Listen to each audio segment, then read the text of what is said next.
Welcome back, where not all darkness lurks in abandoned buildings or haunted forests.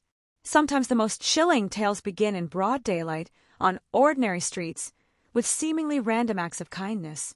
Tonight, I bring you the story of a humble street artist and the crying woman who would change his life forever.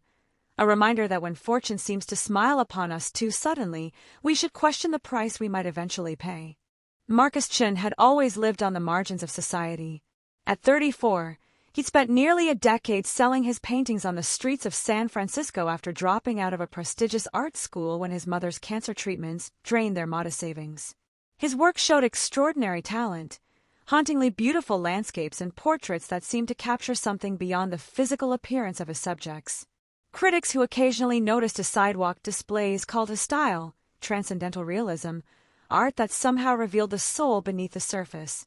Yet commercial success eluded him. On good days, he made enough for rent on his cramped studio apartment in the city's increasingly gentrified Mission District. On bad days, he chose between meals and art supplies. By spring of 2019, Marcus was facing eviction. Development companies had purchased his building, and rent had tripled beyond what any street artist could hope to afford. He had exactly 2 weeks to find a new place or join the city's growing homeless population. With dwindling hope, Marcus set up his sidewalk display for what he had decided would be one of his final attempts at making a living from his art. After this, he would seek conventional employment, perhaps as a house painter or restaurant worker, abandoning the dream that had sustained him through years of poverty and struggle. That rainy Tuesday, he had brought his 5 remaining paintings, the last works he might ever create as a professional artist. Among them was his masterpiece, a portrait of an elderly woman whose face was simultaneously filled with profound joy and unbearable sorrow. He had titled it simply Duality. He had priced it at $500, more than he'd ever asked for a painting before, but still absurdly low for the skill it displayed. Even at that price, he knew it wouldn't sell. People who could afford $500 for art shopped in galleries, not from sidewalk displays. As afternoon turned to evening and rain continued to fall, Marcus prepared to pack up his unsold work. That's when he noticed her. A woman in her 40s stood across the street, impeccably dressed in a tailored charcoal business suit that likely cost more than Marcus earned in 3 months. Despite having an umbrella, she made no move to open it. Instead, she stood motionless in the rain, tears streaming down her face, mingling with the raindrops. Something about her struck Marcus deeply. It wasn't just her obvious wealth contrasted with her evident despair. There was something familiar about her, something he couldn't place but felt drawn to nonetheless. Acting on impulse, Marcus gathered his paintings and crossed the street to her. She didn't seem to notice him at first, lost in whatever private grief held her captive. "Excuse me," Marcus said quietly. "Are you all right?" The woman turned to him, startled. For a moment, she looked almost frightened, not of Marcus, but as though she'd been caught in something shameful. "I'm fine," she said, her voice steady despite her tears. "Just remembering something." Marcus nodded, then did something that would change the course of his life. He held out Duality, his masterpiece, the painting that had taken him months to complete, the one work he had planned to keep even if he had to abandon art forever. "I'd like you to have this," he said. The woman's eyes widened as she looked at the painting. Her hand went to her mouth, and for a moment, Marcus thought she might collapse. "This is—" she began, then stopped. "Why would you give this to me? You don't even know me." Marcus shrugged. "Because art should heal," he said simply. "And you look like you need healing more than I need a painting." The woman stared at the canvas for what seemed like an eternity. Then, with trembling hands, she accepted it. "My name is Elise Vanderhorn," she said finally, looking at Marcus with an intensity that made him uncomfortable. "And I'd like to invite you to my home. I believe we have much to discuss." Elise's private elevator opened directly into her penthouse apartment, a sprawling, minimalist space occupying the entire top floor of one of San Francisco's most exclusive residential towers. Floor-to-ceiling windows offered a panoramic view of the city, and bay that would have inspired dozens of paintings if Marcus had been in a different state of mind. But he found himself unable to focus on the view, or even the obvious wealth surrounding him. Instead, his attention was drawn to the walls, specifically what was on them. Paintings. His paintings. At least 20 of them, works he had sold over the years to various buyers. Some he recognized from as far back as his early days as a street artist. All were displayed with museum-quality lighting and framing. "You've been collecting my work," Marcus said, his voice barely above a whisper. It wasn't a question. Elise set his newest painting, Duality, carefully on an easel that seemed to have been prepared for it in advance. "Yes," she said simply. "For nearly 8 years now." "But why?" Marcus asked. "And why secretly? You could have approached me at any time." Elise moved to a sleek kitchen area and returned with 2 glasses of red wine. The bottle she poured from had a label Marcus didn't recognize but assumed was astronomically expensive. "Because I needed to be certain," she said, handing him one of the glasses. "Certain that you were who I believed you to be." Marcus felt a chill that had nothing to do with the rain-soaked clothes he still wore. "And who is that exactly?" he asked. Instead of answering, Elise walked to a painting hanging in a place of honor on the main wall. It was not one of Marcus's works. The style was similar but more refined, the technique more assured. It showed a landscape Marcus had never seen but somehow recognized, a cliff overlooking a turbulent sea, a single figure standing at its edge. The signature in the corner read E. Chun. "My late husband," Elise said quietly. "Edward Chun. Your father." Marcus stared at the painting, his wine forgotten. "That's impossible," he said automatically. "My father was James Chun. He died when I was 5. Car accident." Elise shook her head slowly. "James was your stepfather, a good man who raised you as his own after your mother remarried. Your birth father was Edward Chun, my husband, one of the most promising artists of his generation." She gestured toward a leather portfolio on a nearby table. "Your birth certificate is in there, along with photographs, letters, everything you'll need to verify what I'm telling you." Marcus felt the room tilt slightly. "My mother never told me." "She promised Edward she wouldn't," Elise said. "It was part of their agreement when they separated. Edward was troubled, brilliant but unstable. Your mother feared his influence on you, especially after he became involved with me."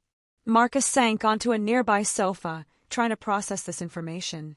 "So you've been watching me all these years, buying my art in secret, and now suddenly you reveal yourself? Why now?" Elise turned to look at Duality, the painting Marcus had just given her. "Because of this," she said. "This painting tells me you're ready." "Ready for what?" Marcus asked, the chill returning stronger than before. "To receive your inheritance," Elise said. "Edward died 15 years ago. He left everything to you, his estate, his unsold works, and most importantly, his gift." "His gift?" Elise's expression changed then, becoming almost reverent. "Your father could paint things into existence, Marcus. Not just represent them, create them. Reality would reshape itself to match what he painted. It's a power that's been in his bloodline for generations, manifesting in one child each generation." She pointed to his paintings around the room. "And now that power has passed to you, though you've been using it unconsciously. These aren't just beautiful paintings. They're windows into possibility, doors into new realities." Marcus laughed nervously. "That's absurd." "Is it?" Elise asked. "The elderly woman in Duality. Did you use a model for her?" "No," Marcus admitted. "She came to me in a dream." "That woman was your grandmother, Edward's mother, who died before you were born," Elise said. "You painted her exactly as she was, down to the small scar above her eyebrow from a childhood accident." She moved closer to Marcus. "And 3 years ago, you painted a red-tailed hawk perched on a weather vane that didn't exist, until 2 weeks after you sold the painting, when that exact weather vane was installed on a building being renovated near your usual selling spot." Marcus shook his head. "Coincidences. You painted a child finding a Victorian doll buried in sand at Baker Beach," Elise continued relentlessly. 2 days later, it happened exactly as you depicted it. The vintage dress on the doll, the child's distinctive yellow raincoat, even the unusual purple shovel, all identical to your painting. Marcus felt sweat beading on his forehead despite the apartment's perfect climate control. He remembered those paintings, remembered the strange sense of certainty he had felt while creating them, as if he weren't inventing but documenting something that had already happened, or would happen. "If what you're saying is true," he said slowly. Then why have I been living in poverty while you've been up here in luxury? Elise's expression darkened. Because the gift comes with rules, Marcus. Rules your father broke, with devastating consequences. Elise led Marcus to another room, a climate-controlled space that functioned as a private gallery. Unlike the main living area, this room contained only Edward Chen's works, dozens of them, arranged chronologically. Your father's early work was like yours, unconscious manifestations of the gift, she explained. Beautiful, sometimes prophetic, but relatively harmless. The paintings at the beginning of the collection were indeed similar to Marcus's style, landscapes, portraits, city scenes that seemed touched with something mystical yet grounded in reality. But then Edward learned what he could do, Elise continued, moving toward the middle of the collection. And he began to experiment. These middle paintings were different, more abstract, more intentional somehow. Marcus could feel something emanating from them, a sort of potential energy trapped on canvas. He painted money coming to him, specific amounts, specific sources. He painted opportunities, connections, success, Elise said. And it all happened exactly as he depicted.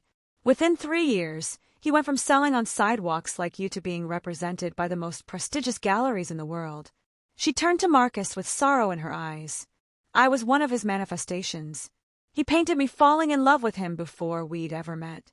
When I saw that painting at his gallery opening, something inside me recognized it, recognized him, and I felt exactly what he had painted me to feel. Marcus felt sick. He manipulated reality to force you to love him. He didn't understand the moral implications at first, Elise said. He thought he was just helping fate along. But by the time we married, the power had begun to corrupt him.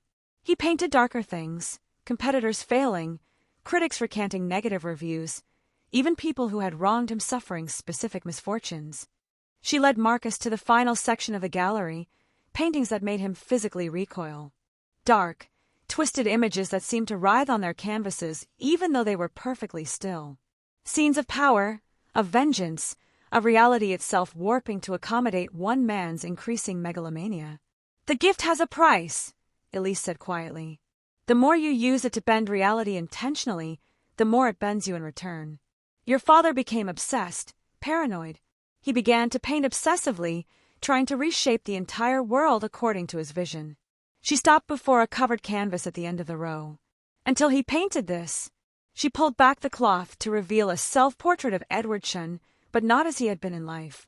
The figure in the painting had eyes that glowed with unnatural power, skin that seemed to be dissolving into the background, becoming one with the paint itself. The day after he completed this, Edward disappeared into his studio and locked the door, Elise said. When I finally broke in 3 days later, all I found was a room filled with blank canvases and open paint tubes. Your father was gone, not dead in any normal sense, but absorbed into his own creation. She looked directly into Marcus's eyes. The gift devoured him because he tried to take too much, control too much. That's why I've watched you from afar all these years, to see if you would discover the power on your own, to see what you would do with it. And what did you discover? Marcus asked, his voice barely audible. Elise smiled sadly. That you are everything your father was not at the end. Humble, compassionate, creating art from love rather than ambition or power. When you gave me your masterpiece today, gave it freely to a crying stranger, I knew you were ready to know the truth. They returned to the main living area where duality still sat on its easel. In the shifting evening light, Marcus could have sworn the elderly woman's expression had changed subtly, the joy now more prominent than the sorrow. So what happens now? Marcus asked. You've told me I have some kind of supernatural power. You've told me it destroyed my biological father. Why tell me at all? Why not let me continue in ignorance? Elise sighed heavily. Because the gift will manifest fully whether you understand it or not. Without guidance, you would eventually discover it through accident or intuition, as Edward did. And without knowing the dangers, you might follow the same path. She sat across from Marcus, her posture rigid with tension. There's also the matter of your current circumstances. You're about to be evicted. You were preparing to abandon your art. I couldn't allow that to happen, not when you have such an important choice to make. What choice? Marcus asked. Whether to accept your inheritance, Elise said simply. The financial aspect is straightforward. Edward left everything to you in a trust I've managed. It's considerable wealth, enough that you need never worry about money again. She leaned forward intently. But the more important inheritance is the gift itself. You can choose to develop it consciously, to understand its potential and its limitations. Or you can choose to suppress it. There are techniques, meditations that can help you create art without manifestation. Marcus looked around at his paintings on Elisa's walls, seeing them with new eyes. Had he really created the scenes and events they depicted? Had reality reshaped itself because of pigment he had applied to canvas? "What would you advise?" he asked finally. "I'm not unbiased," Elise admitted. "I loved your father, despite everything. I've spent 15 years studying what happened to him, trying to understand where he went wrong. I believe the gift itself isn't evil, it's just power like any other." She stood and moved to the window, looking out at the city lights beginning to twinkle in the dusk. "But I also saw what it did to him. How it consumed him once he began using it consciously, specifically." Marcus joined her at the window. Below them, San Francisco continued its evening routines, unaware of the supernatural legacy being discussed above. "If I accept this gift," he said slowly, "could I use it to help people? To create positive change?" Elisa's reflection in the glass looked pained. Edward asked that same question once. The problem is that reshaping reality, even with good intentions, has consequences. Ripples that spread outward in ways you can't predict or control. She turned to face him directly. "But if anyone could use this responsibly, it might be you. You've lived humbly, created beauty without seeking power. Your instinct when seeing a crying stranger wasn't to exploit her weakness, but to offer comfort through your art." Marcus thought of all the years of struggle, of the beauty he had tried to bring into the world one painting at a time. Had he really been doing more than that all along? "I need time," he said finally, "to think, to process all this." Elise nodded. "Of course. But there is one more thing you should see before you decide." Elise led Marcus to a door he hadn't noticed before, subtle, blending almost seamlessly with the wall. It required both a key and a biometric scan to open. "This room is climate-controlled, secure against theft, fire, even earthquakes," she explained as the heavy door swung open silently.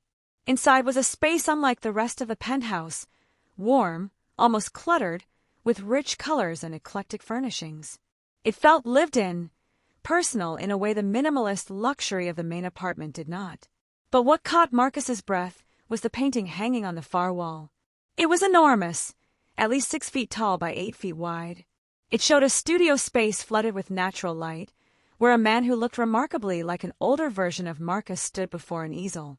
Behind him, a woman who was unmistakably Elise watched with an expression of pride and concern. The scene depicted hadn't happened, couldn't have happened.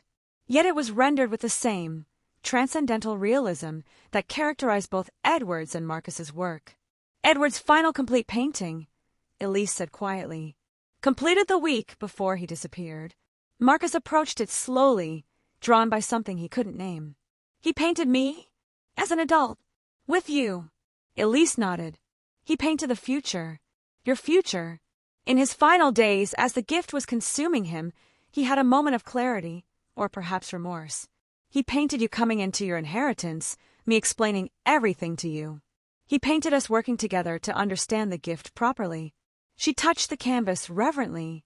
"This is why I've spent 15 years collecting your work, watching you develop.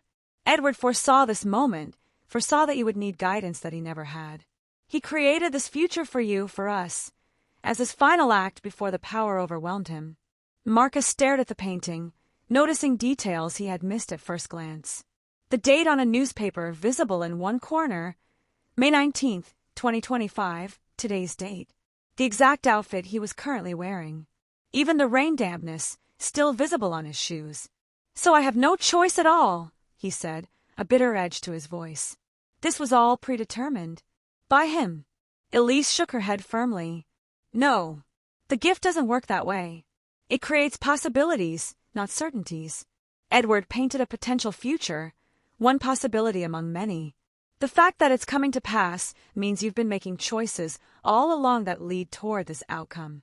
She gestured to another painting, smaller but equally detailed, hanging nearby. This one showed Marcus alone in a spare apartment, surrounded by conventional commercial artwork, technically proficient but soulless hotel room art.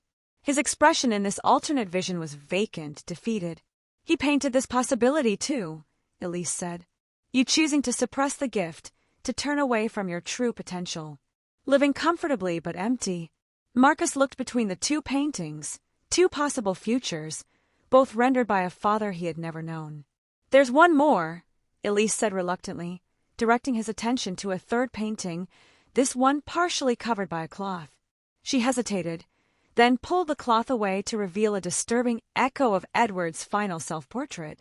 This one showed Marcus, but with the same glowing eyes, the same dissolution of self into paint and canvas.